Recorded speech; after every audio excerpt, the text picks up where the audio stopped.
Okay, so I think I've got the first night of Hanukkah written up. So the way it starts is you start by holding the helper candle like this, and you light the shamash. This is called the shamash. You light that and you hold it. Now, as you're holding it, you pray the traditional prayers of Hanukkah. You pray this prayer here, which is Baruch atah Adonai Eloheinu melech haolam asher kitshanu b'mitzvotav v'tzivanu lehadlik ner Hanukkiah. And then Baruch atah Adonai Eloheinu melech haolam she'aseh nimsim la'avotenu bayamim hahaim bisman hazeh. And the English, you can print this out from Chabad.org. But anyway, blessed are you, Lord our God, King of the universe. And you're holding the candle. This is the pretend this is the candle. As you're holding the shamash, okay? And who has sanctified us with his commandments and commanded us to kindle the Hanukkah light. Blessed are you, Lord our God, King of the universe, who performed miracles for our forefathers in those days at this time. Forefathers, I find, is in the Hebrew, la'avotenu. In the Hebrew, it looks like this. And you can see the word for father, ab. This is la'avotenu. Our forefathers in those days at this time. Okay?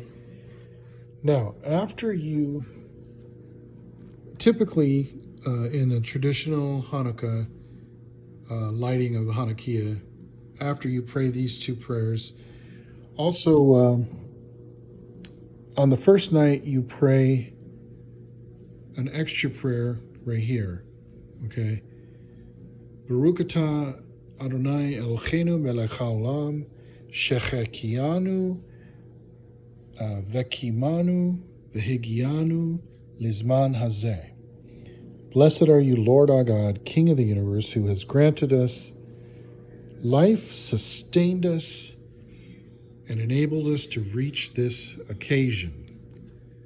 Amen. Okay, so once you're done with those prayers, typically you would light the first light on the Hanukkiah. So you would take that and you would light the first candle on the far right, and then you would replace the shamash back into the middle. So you would have two lights. The one in the middle would be lit and the one on the far right. Now what I am suggesting here as a meditation upon the attributes of God is something I've put together. So while you're holding the light of the shamash and you have finished the traditional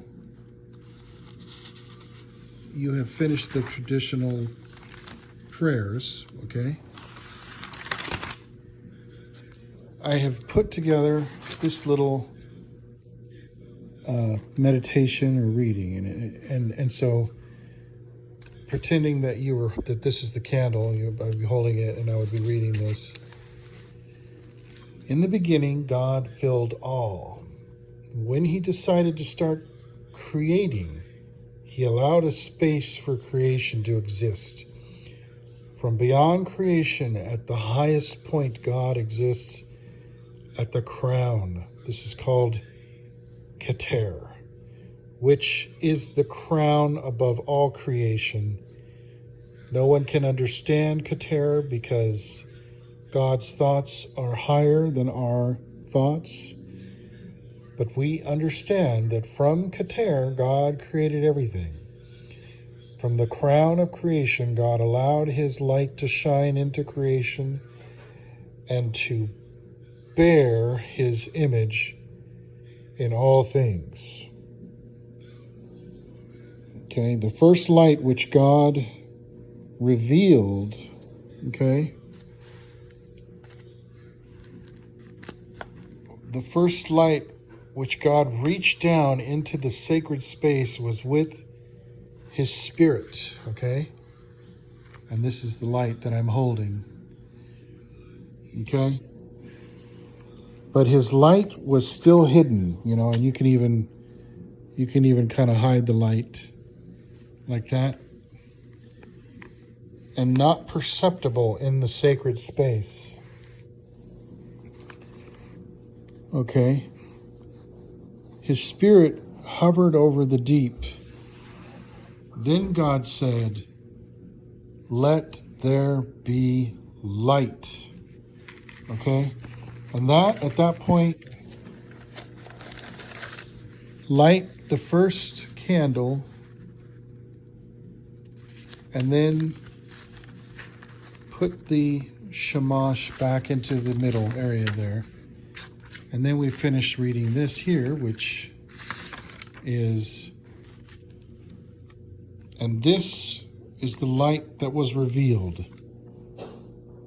So from God's Spirit flowed the light of wisdom. And this was the first revealed attribute of God in the first utterance of creation. Amen. Now, at this point, after you light the two candles, traditionally you'll sing a song, a sacred song, either Ma'otsur or another traditional Hanukkah hymn, or you could play something on YouTube. Maybe you could play that song and just listen and meditate.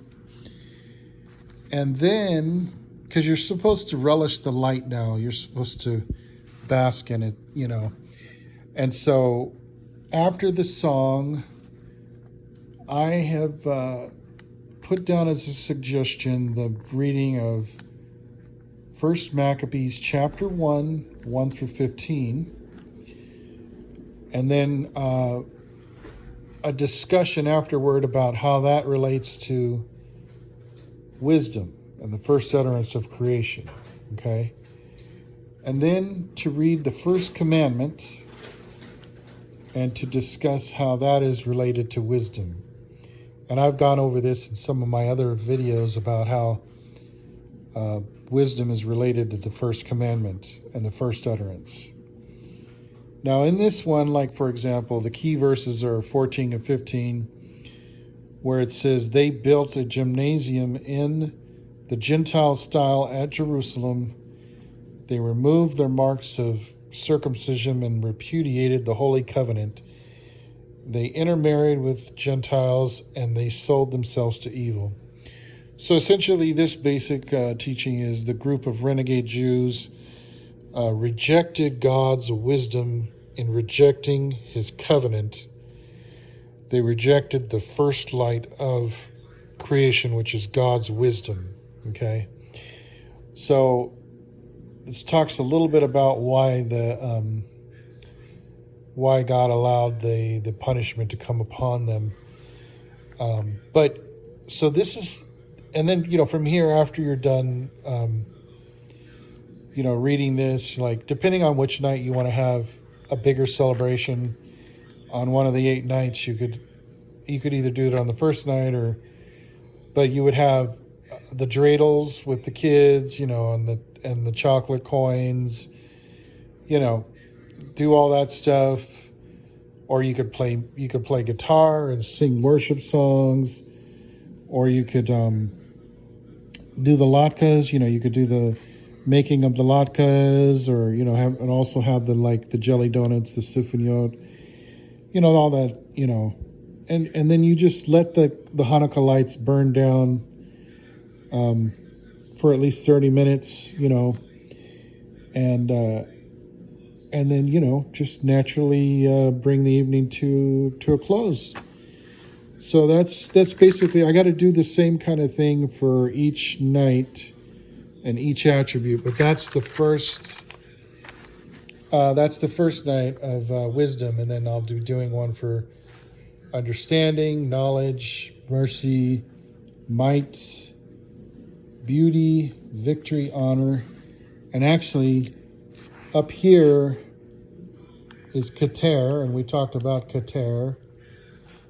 This is the crown of creation. This is like a little crown. Okay. And so from Keter, we light. This is the unrevealed light. When it begins, it's unrevealed. But the first revealed light of creation is wisdom. So anyway, God bless everybody, and we'll hopefully I'll have the other ones put together. Okay. Good night.